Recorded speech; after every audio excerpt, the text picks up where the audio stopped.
Ide bisnis adalah respons seseorang untuk memenuhi kebutuhan pasar ataupun masyarakat. Nah, selanjutnya, ide bisnis ini juga bersumber dari berbagai macam hal. Yang pertama ada ide bisnis yang bersumber dari kebutuhan masyarakat. Ide bisnis yang bersumber dari kebutuhan masyarakat ini akan dengan mudah berjalan selama adanya kebutuhan di masyarakat ataupun pasar. Yang kedua ada ide bisnis yang bersumber dari keahlian atau keterampilan. Ide bisnis yang bersumber dari keahlian jika dilaksanakan akan mengantarkan seseorang tersebut berbeda dari yang lain. Contohnya seseorang yang memiliki keahlian di bidang IT atau information technology akan diincar oleh perusahaan karena keahlian yang dimilikinya akan dibutuhkan dari masa ke masa. Seperti keahliannya dalam bidang database, hardware, software, security, bahkan sebuah program ataupun menciptakan sebuah aplikasi. Keterampilan yang dikembangkan juga memberi peluang yang besar dalam berbisnis. Contohnya, keterampilan dalam membuat kerajinan tangan yang nantinya akan diincar oleh wisatawan-wisatawan luar.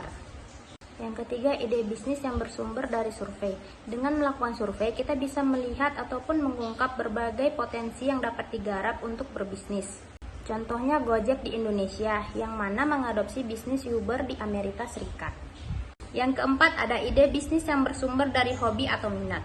Contohnya seseorang yang memiliki hobi masak akan menjadi peluang bisnis di bidang kuliner, yang mana kuliner tidak ada habisnya dari masa ke masa, dan ini merupakan peluang yang besar. Yang kelima, kreativitas. Dengan kreativitas yang tak ada batasnya, maka bisa menghasilkan sebuah produk yang memiliki daya tarik tersendiri dan tak mudah membuat masyarakat bosan karena produk yang dimilikinya berbeda dari yang lain. Yang keenam, adanya jaringan atau relasi. Hal ini sangat menguntungkan karena mudah mendapatkan kepercayaan dari orang lain, atau dengan kata lain memiliki tingkat kepercayaan yang baik. Yang ketujuh, bisnis yang dimulai dari ATM atau amati, tiru, dan modifikasi. Contohnya ialah bisnis desain uang mahar. Uang mahar biasanya dibentuk atau dihias dengan bentuk yang begitu-begitu saja atau monoton.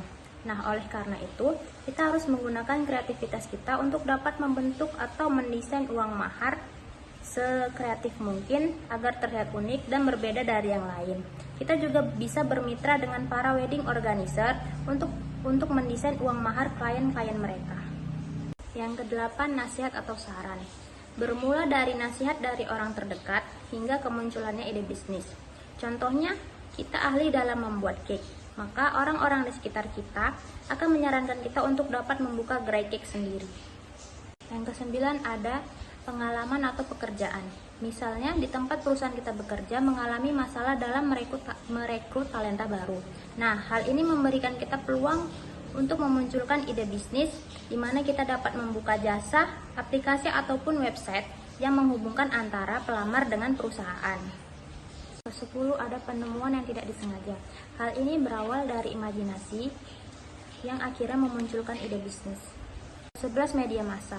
Media massa memberikan beragam informasi setiap harinya. Hal ini memberikan peluang terhadap kita untuk melihat ide bisnis seperti apa yang dibutuhkan di masa kini. 12, ada pameran. Misalnya di suatu pameran kita kunjungi, ada seorang waralaba yang menawarkan kita peluang untuk membuka gerai waralaba sendiri di lingkungan kita. Yang ke-13, ada pencarian ide dengan penuh pertimbangan. Contohnya seorang wirausaha yang berpikir serius mengenai ide baru akan lebih mudah menerima ide baru dari berbagai sumber dalam berbisnis. Nah, selanjutnya ada teknik mendapatkan ide bisnis. Yang pertama ada tukar pikiran. Tukar pikiran di sini bisa dari rapat, sharing, ataupun diskusi yang mengakibatkan terjadinya pertukaran informasi sehingga nantinya akan memunculkan ide bisnis. Yang kedua, berandai-andai, yaitu mengumpamakan sesuatu yang hebat akan terjadi. Berawal dari imajinasi hingga menjadi keinginan untuk mewujudkannya. Yang ketiga, kawin silang. Merupakan salah satu upaya untuk bertukar pikiran mengenai ide yang sudah dimiliki masing-masing untuk menghasilkan ide baru. Yang keempat, keingintahuan. Rasa keingintahuan yang besar mendorong seseorang untuk terus-menerus mengetahui lebih banyak hal. Yang kelima, pendekatan tidak langsung. Contohnya seperti membahas sebagian ide yang ingin dikembangkan. Yang keenam, komponen yang dimodifikasi ialah menyempurnakan produk atau jasa yang sudah ada agar termodifikasi sesuai dengan tujuan.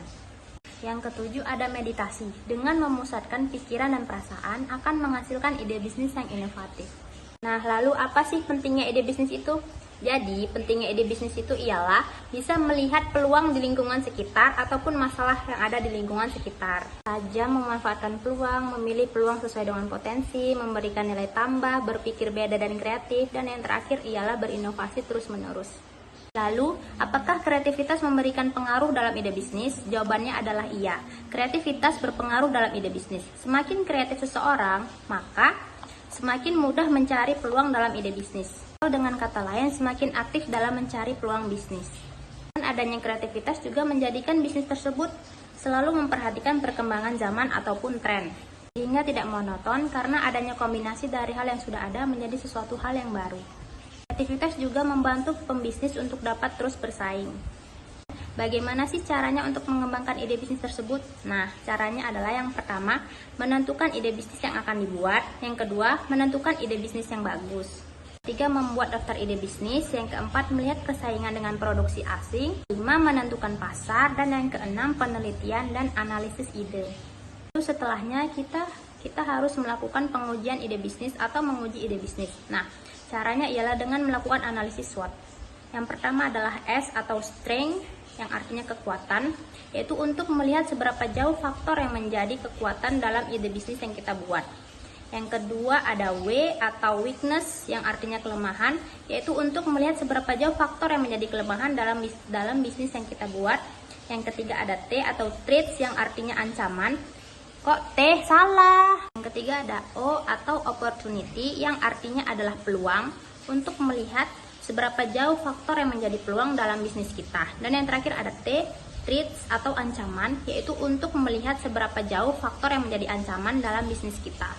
Nah, analisis SWOT ini sendiri bertujuan untuk melihat faktor internal ataupun eksternal dalam perusahaan, mengetahui posisi perusahaan di tengah pusaran persaingan, memberi kesempatan perusahaan untuk berkembang lebih pesat, dan memudahkan perusahaan untuk mengambil keputusan.